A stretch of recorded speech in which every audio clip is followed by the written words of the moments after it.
There's actually a couple that was visiting here from Oklahoma, and they saw a shadowy figure on one of the headstones during the day, and when they turned to look at it, it disappeared. But right after it disappeared, they say they were pushed and then scratched.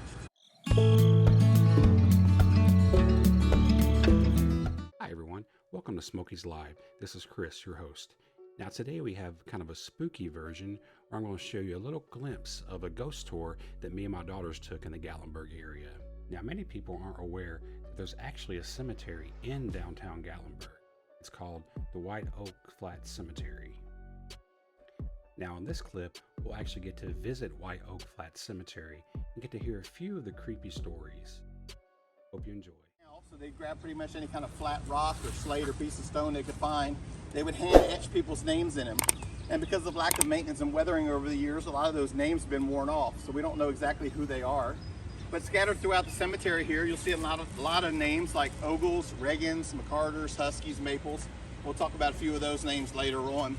You'll see those names a lot through the cemetery and also throughout the town here. But the first grave I want to point out to you kind of creeps me out a little bit. It's not necessarily the grave itself, but more of its location. If you look up in the corner here, you see the bunch of orange flowers. And just down below it, you'll see that grave with a pointed top there. That's the grave of the boy who died on top of the elevator. That's actually where he's buried. Now what's so creepy about it to me is if you look over to the right, it's kind of hard to make out through the trees, but the Space Needle's right there. But if you're standing right in front of his grave, you're looking just right over there at the Space Needle. So anytime the family or anybody comes to visit and is standing looking at his grave, they're also looking at the place where he died there. So that kind of creeps me out a little bit. But he had the unfortunate luck of his family members being buried in that area as well. So that's why he's buried up there. But this cemetery has a lot of history in it and a lot of paranormal activity. As far as some of the history, there's a lot of soldiers that are buried here. The soldiers that are buried here fought in either the Revolutionary War or the War of 1812, so you go back a pretty good ways.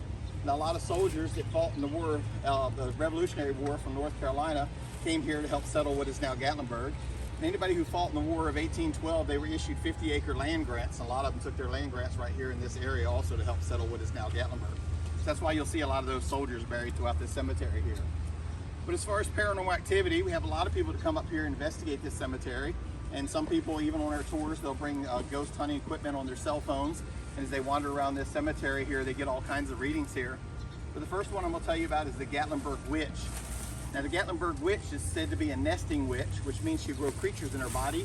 And when those creatures develop, she'll cut herself open and let those creatures out. And in her case, it's birds.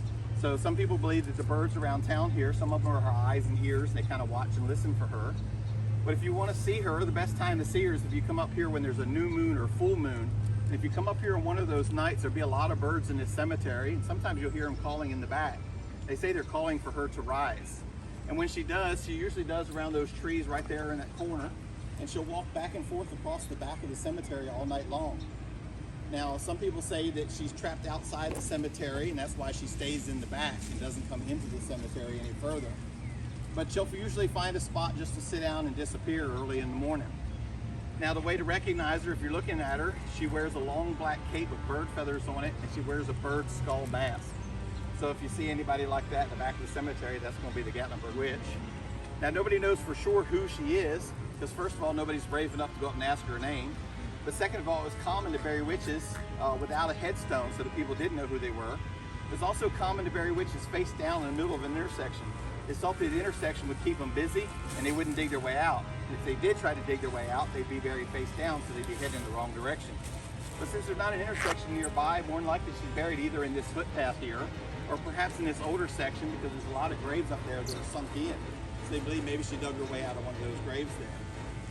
Now she has been confused with shadow figures. We see a lot of shadow figures in the cemetery. Shadow figures here can be seen daytime and nighttime, so it doesn't matter when you come up here, you have a chance to see them. There's actually a couple that was visiting here from Oklahoma, and they saw a shadowy figure on one of the headstones during the day, and when they turned to look at it, it disappeared. But right after it disappeared, they say they were pushed and then scratched. Now other people have claimed to be tripped by something shadowy running in front of them. A few people said they've been pushed by something. When they turn around, there's nothing there. And a few people said they felt like they had a hand on their shoulder that grabbed them.